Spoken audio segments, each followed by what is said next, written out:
Managing Ethics Risks and Opportunities, presented by Christopher Duty and Zhengwang Lin. Here is an overview of the various topics we will be discussing in today's presentation. Whereas traditional enterprise risk management focuses on financial impacts on shareholders, ethics risk management focuses on both the financial and non-financial impact on stakeholders. While the traditional enterprise risk management approach can uncover some ethics-related risks, it does not examine thoroughly for all the ethics risks and the underlying ethics-related causes of other risks. Both shortcomings render prevention efforts ineffective and unnecessarily consign companies to have to remedy costly problems. It will not explore deeply for the ethics risks and opportunities because of the following reasons. First, it does not specifically search for ethics risks or values-related risks, including cultural support risks, mindset risks, and systemic ethics risks. Second, it is somewhat misdirected at identifying, assessing, and remedying specific risk outcomes associated with events rather than examining for ethics-related casualty. Third, it is often undertaken as a perfunctory compliance exercise. Ethics risk management is important to recognizing risks due to not meeting stakeholders' expectations, which could lead to loss of support, and recognizing opportunities from exceeding stakeholders' expectations so that more support would be generated based on competitive advantage. In June 2016, COSO released an exposure draft, Enterprise Risk Management, aligning risk with strategy and performance, where enterprise risk management was designed to manage risks through recognizing culture and capabilities, applying practices, integrating with strategy setting and its execution, managing risk to strategy and business objectives, linking to creating, preserving, and realizing value. The new enterprise risk management framework suggests an organization should understand how mission, vision, and core values from the initial expression of acceptable types and amount of risk for consideration when setting strategy, the possibility of strategies and business objectives not aligning with the mission, vision, and core values, the types and amounts of risks the organization potentially exposes itself to from the strategy that has been chosen, and the types and amount of risk to executing its strategy and achieving business objectives. Some directors and executives presume that their external auditors who are reviewing for risks would bring any risks found to the attention of management and/or directors, but this reliance is misplaced because of the following reasons.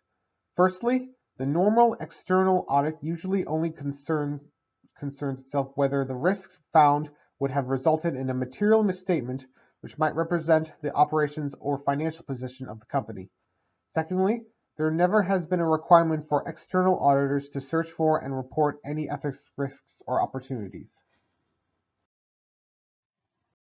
The Statement of Auditing Standards 99, released by the AICPA in response to the Enron and WorldCom disasters and SOX, illustrates how external auditors have been redirected toward greater fraud awareness, examination, and reporting thereon. Specifically, SIS 99 requires the following. First, mandatory discussion and brainstorming among the audit team and about the potential and causes for material misstatement in the financial statements due to fraud before and during the audit. Second, guidance to be followed about data gathering and audit procedures to identify the risks of fraud.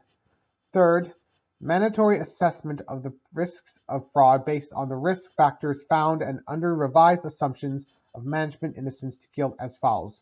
Presume ordinarily that there is a risk of manipulation of revenues due to fraud and investigate, and always identify and assess the risks that management could override controls as fraud risks.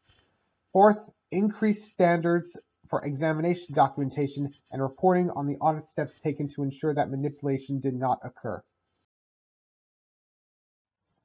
To identify ethics risks, an investigator can either adopt an ethics risk review or perform an audit of the values and practices that underlie the organizational activities. A series of questions could be asked, including, do or will the values employed affect any stakeholder negatively? Are the values employed justifiable and sustainable? Or are there alternative values that would be optimal and sustainable? To ethics, risk, and opportunity identification and assessment. In phase one, ethics, risk identification, and assessment process should begin with the identification of the corporation's major stakeholders and their interests. Investigators should then rank stakeholder interests in importance using the urgency, legitimacy, and power framework and dynamic influence analysis.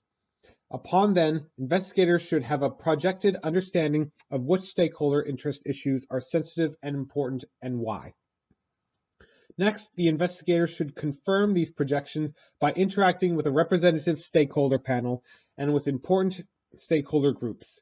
This will show concern for their interests and open a dialogue that should build trust that could be helpful if unfortunate problems arise later.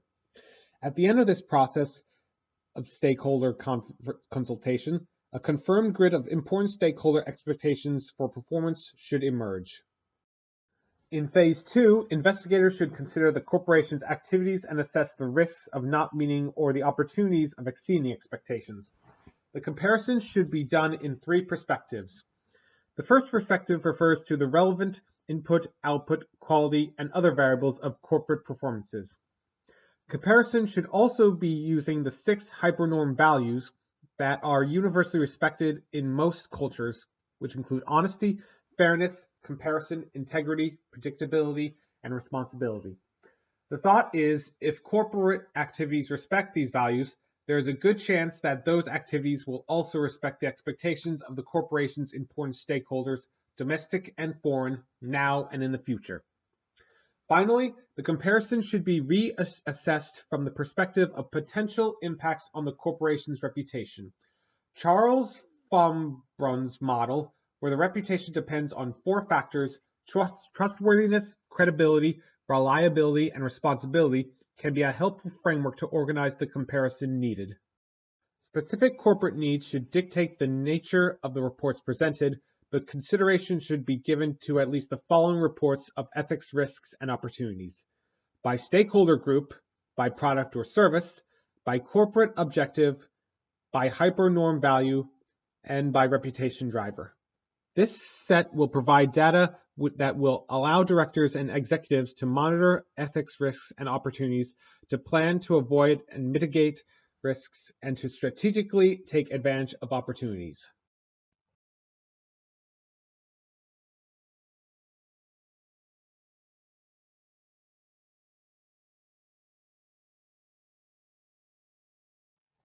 Ethics risks exist when the ethical expectations of stakeholders are not met, which result in loss of reputation and stakeholder support, and prevent full and/or efficient achievement of strategic objectives.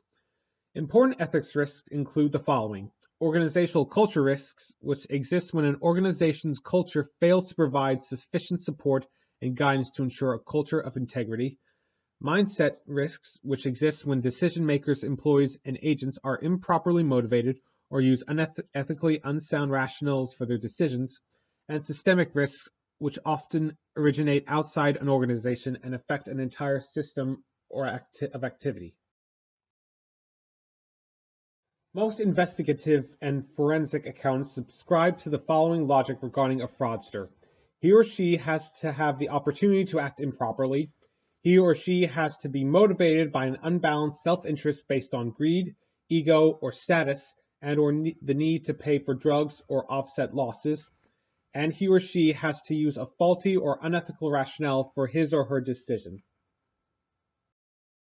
There are 7 common rationalizations of immoral decisions, including denial of responsibility, denial of injury, denial of the victim, condemnation of the condemners, appeal to higher loyalties, everyone else is doing it, and entitlement. Now we're going to introduce you to the model for effective stakeholder relations. This approach focuses on the potential for stakeholders to pose threats to the organization or to cooperate with it. Stakeholders can be susceptible to invitations to collaborate or become co-supporters, or if they are not amenable to the company's position, consideration may be given to their need for monitoring or when a defense is needed against them. The model ranks the most desirable stakeholder group as Type 1, who is likely to pose a low threat to an organization's objectives and a high degree of cooperation with them. It's suggested to involve this group more closely with the organization because they are likely to be supportive. A less desirable shareholder group is the one ranked high on cooperation and high as a potential threat and holds some promise, i.e. is a mixed blessing, and is referred to as a Type 4. It is probably wise to try to collaborate with them to keep them as supporters. Where a stakeholder group is ranked as a high threat and a low cooperator, i.e. Type 3, they are considered a non-supportive and should be defended against. A group low in potential to threaten and low in potential to cooperate is marginal to the development of the support for companies' objectives, i.e. Type 2, but it may be wise to monitor them. As corporations extend the accountability coverage from shareholders to stakeholders, whoever is interested in corporate social responsibility or sustainability plans and performance is referred to as a corporate citizen. Regardless of which label is chosen, either CSR, sustainability, or corporate citizenship, all refer to the degree to which an organization takes the interests of stakeholders into account and takes actions. The Sustainability Reporting Guidelines developed by the GRI provides a comprehensive framework for CSR sustainability planning, performance assessment, and reporting. It provides learning and networking opportunities, report registration, and viewing databases, and has become a dominant hub for CSR reporting. The framework for the G4 guidelines are outlined as below. In order to prepare the G4 report, a number of decisions have to be made. First, a decision has to be made as to whether the organization will report on a limited or core basis or on a full or comprehensive basis. Then, there needs to be an agreement on the principles that will underlay the measurements of factors disclosed. Finally, the measurements are made and disclosures are crystallized. The UN Global Compact declares itself to be the world's largest corporate sustainability initiative. It supports companies to do business responsibly by aligning their strategies and operations with 10 principles on human rights, labor, environment, and anti-corruption, and takes strategic actions to advance broader societal goals such as the UN Sustainable Development Goals with an emphasis on collaboration and innovation. Below you will find the UN Global Compact's 10 principles that were previously mentioned. The Compact's 10 principles are embodied in 3 categories: economic, environmental, and social, and include multiple subcategories. Issued by International Organization for Standardization, ISO 26000 focuses on the nature of CSR and on how an organization can prepare itself to contribute to sustainable development. It's noteworthy that when we create a CSR framework for a particular organization, it is essential that the framework respond to the actual stakeholder interests likely encountered. Here we have a schematic overview of ISO 26000 Guidance on Social Responsibility. The strategic accountability of corporations to stakeholders has become so evident and accepted that it would be short-sighted for an organization not to develop an effective concept of corporate citizenship and an effective program of corporate social responsibility. They will greatly facilitate better management of an organization's ethical culture and performance and the degree of support garnered from the stakeholder groups. More important, providing guidance to employees and others about the corporation's intended CSR or corporate citizenship expectations will reduce the ethics risks and enable the taking of ethics opportunities in an orderly way. Next, we will look at workplace ethics, whistleblower programs, and ethics inquiry services. Expectations for ethical behavior in workplaces have changed on several dimensions, and employers can no longer do whatever they want in employee matters. Here are a few examples of how things have changed. Employees cannot be fired based on an emotional whim or personal bias. The reason must be specifically related to the individual's inability to do the job. Employees cannot be hired based on even questioned on family status, religion, sexual preference, and several other legally protected subjects. They must be hired based on their ability to do the jobs in question.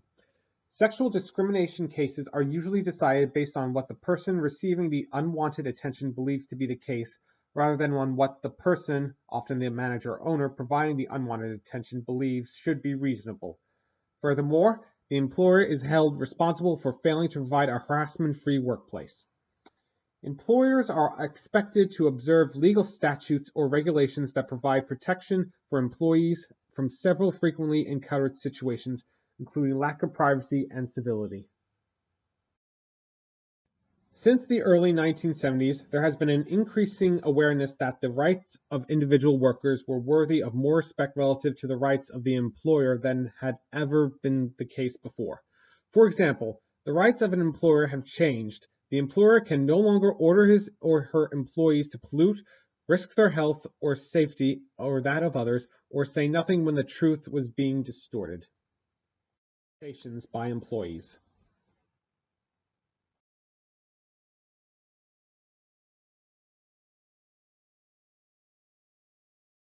If properly installed, the whistleblower programs and ethics inquiry services can act as a fail-safe information systems to protect the directors, personnel, and the company from reputational and functional damage from the unethical acts.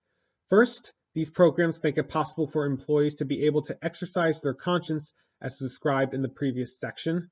Second, these programs reinforce the organization's ethics objectives and provide a necessary element of the code and ethics program put in place to provide appropriate guidance to executives, managers, employees, and agents. Third, because members of boards and of directors, executives, and managers cannot be constantly in contact with all employees and agents, they must rely on information systems to bring them information on current performance and problems. Now we will look at an example of fraud and white-collar crime. While the fraud triangle indicates the three factors of a fraud's presence, need, opportunities, and rationales, the fraud diamond adds a fourth factor, capability or knowledge. Let's take a look at an example of Walter Pavlo. Walt Pavlo was a great-looking, blonde, athletic, and an MBA graduate and had a young wife and two young sons, and he had all the potential to become a star at MCI. Walt joined MCI in 1992 and rapidly became second in command at the company's finance unit. Walt left MCI in 1996 and ultimately resigned in early 1997. During the 4 years and just afterward, he participated in several frauds on MCI and on customers who were dealing with MCI. Maslow's hierarchy of needs could well explain how the needs to success were developed into the motivation of fraud in Walter Pavlo's case. Like many newly graduated MBAs, Walt had a super strong drive to succeed. He wanted to fulfill his dreams, to prove himself to his mother and father and to his wife and well-off family, to earn enough remuneration, to live comfortably, and to have enough for some indulgences, to be recognized for his contributions at work and be paid what he thought he was worth and have job security, and to be respected by and friendly with his boss, Ralph McCumber, a former military man.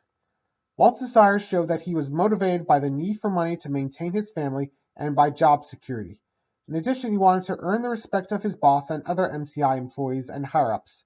When it came time to create the Rapid Advanced Factoring program, he signed a guarantee for the financing bank without advising his superiors because he wanted to feel like he was really contributing. He wanted to feel the joy of fulfillment and self-actualization. Walt was subject to the influence of needs at all levels. Walt Pavlo's behavior conforms to Heath's set of 7 rationalizations.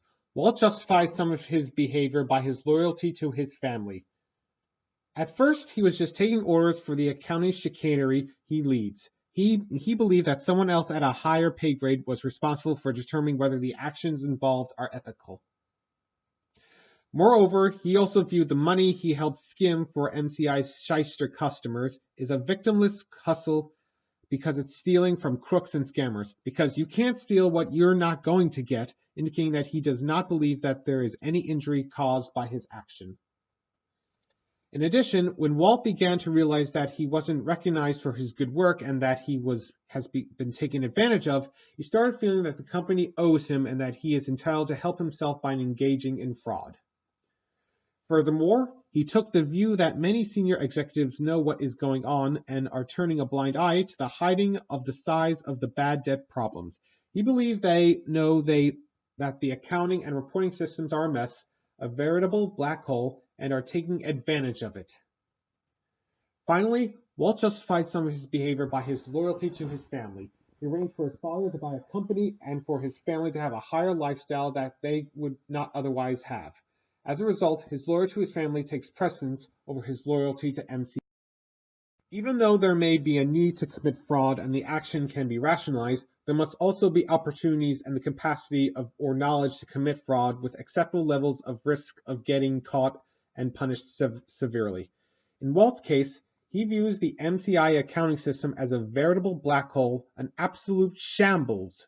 There were some failings which provided the opportunity that Walt was looking for and the belief that he would not get caught. First, the reports were inaccurate and no one seems to mind. Second, there were no apparent controls over the accuracy of payment postings to the correct amounts. Walt was the only one who understood the nature and substance of the schemes that are being put in place. Third, ultimately, the economic value falsely created in MCI's financial statements is removed in a huge write-off attributed to other problems. Fourth, the senior managers were not performing their oversight role properly. Fifth, the organizational culture did not support whistleblowers and they were not encouraged to come forward, and the internal audit functions were not effective. Perhaps it was also his belief that he could control the situation so that he would not be found out.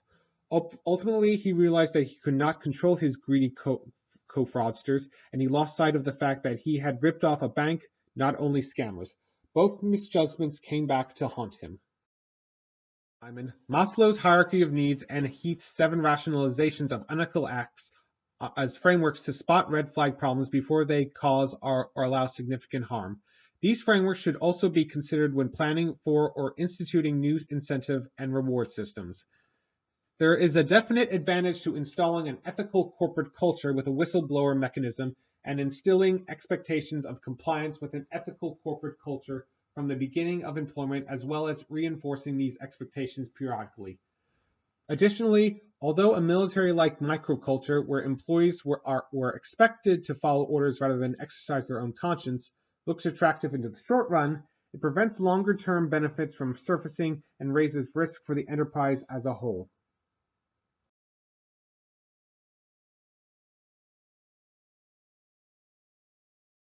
Next, we will look at bribery and international operations.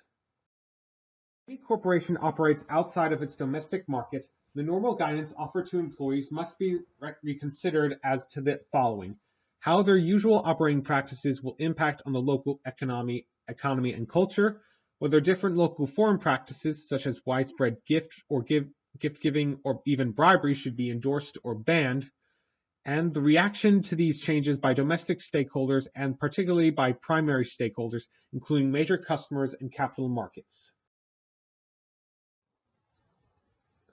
Multinational corporations may have a significant impact on local cultures that they would not have domestically.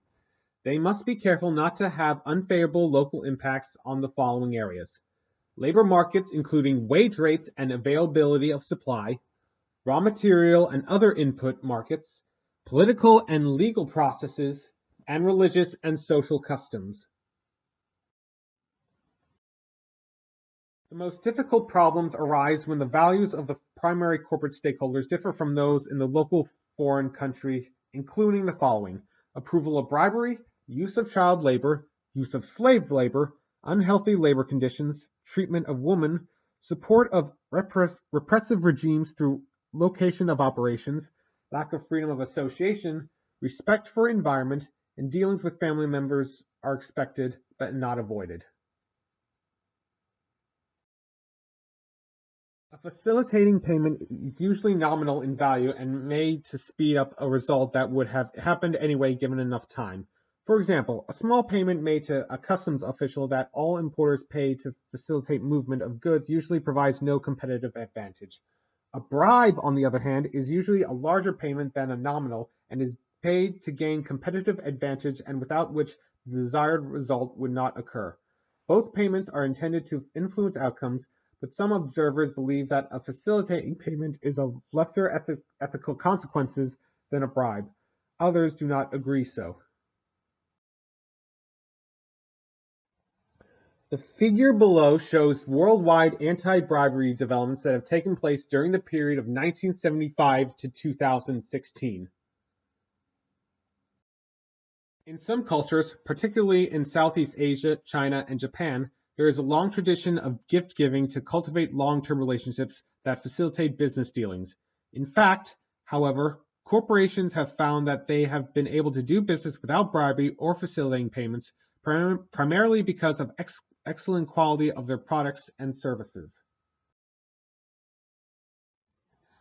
Two authors have made an extensive study of the ethics of foreign operations and have written excellent books on the subject. Tom Donaldson argued that multinational corporations and their agents operating in foreign cultures should adopt as a minimum standard of behavior the protection of the following fundamental human rights. By observing these fundamental rights, corporate would protect its moral right to exist.